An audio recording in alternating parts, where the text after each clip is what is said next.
Welcome to day 289 of the New Way. I'll read John 16, 1 through 7. All this I have told you so that you will not fall away. They will put you out of the synagogue.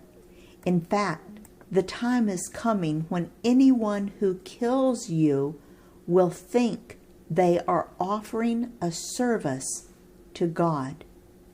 They will do such things because they have not known the Father or me. I have told you this so that when their time comes, you will remember that I warned you about them. I did not tell you this from the beginning because I was with you.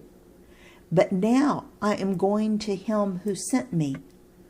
None of you ask me, "Where are you going?" Rather, you are filled with grief because I have said these things. But very truly I tell you, it is for your good that I am going away. Unless I go away, the Advocate will not come to you. But if I go, I will send him to you. Jesus was warning his disciples that persecution would be coming soon. Another book in the Bible, the book of Acts, written by Luke, focuses on the time immediately following Jesus' resurrection and tells the story of great persecution for the followers of Jesus. Religious persecution continues today in many parts of the world, and I believe that it will get a lot worse, even here in America, before Jesus returns. Jesus warned his followers that they should be prepared for it and not be surprised when it happened. Then he promised to send the Helper, the Holy Spirit, the Advocate. We talked about that on day 273, and he states that this is an advantage to the follower in John 16:7. Let me read that for you again. But very truly I tell you, it is for your good that I am going away. Unless I go away, the Advocate will not come to you. But if I go, I will send him to you. Why would Jesus say that it would be better for the Holy Spirit to come to help us instead of him staying alive on earth? I guess if Jesus were alive today and living in Israel, you and I would not be able to walk and talk very closely with him. The physical boundaries of space would make us feel alienated and distant. But the Holy Spirit can be present with each one of us 24/7. He can be with everyone all over the globe at the same time, with no language barriers, no physical boundaries, and no limits on his time. Jesus, in his earthly body, could not do that. He lived on earth in an earthly body just as we do, with limitations to his time and energy. Jesus had to sleep. The Holy Spirit does not. The Holy Spirit is omnipresent, omniscient, and omnipotent because he is one aspect of God. I'll read John 16, 8 through 11. When he comes, he will prove the world to be in the wrong about sin and righteousness and judgment. About sin, because people do not believe in me. About righteousness, because I am going to the Father, where you can see me no longer. And about judgment, because the prince of this world now stands condemned.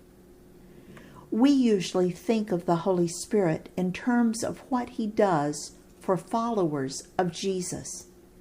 This passage gives us 3 things that the Holy Spirit does for people who are not followers of Jesus. If you have not invited Jesus into your core, these are things that the Holy Spirit will do in your life. Number 1, He will convict you of sin. Or another word is convince. He will convince you of sin. Because you have not invited Jesus into your life, you are empty and ruled by self. It is the Holy Spirit who reveals that something is missing at the core of your being.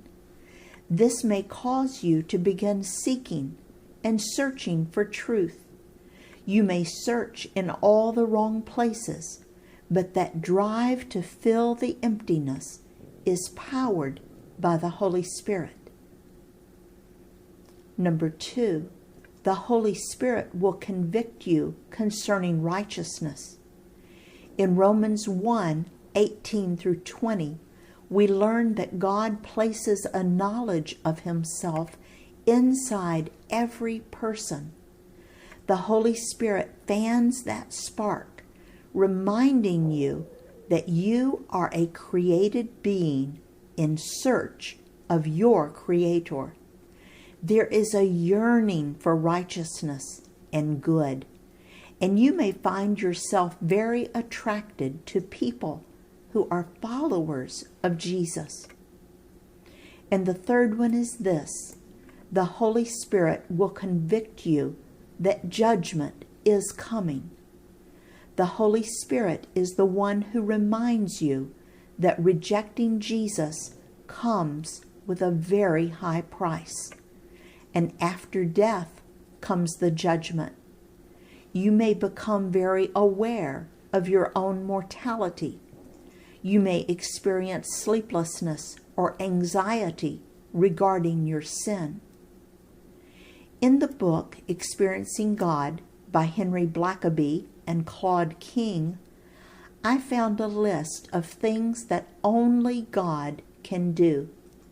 The book states, when you see one of these things happening, you can know that God is at work. I had never thought of it that way. So now when I see a friend who is empty, expressing sorrow or guilt over something she or he has done, I see it as an opportunity to share. It's good news to tell others that they don't have to continue with guilt and shame. Jesus has come to set them free from guilt, and I can be 100% sure that God is at work in their lives.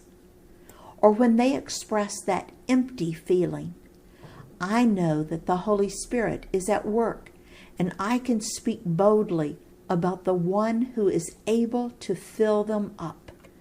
I tell them about the God-shaped vacuum that Blaise Pascal described.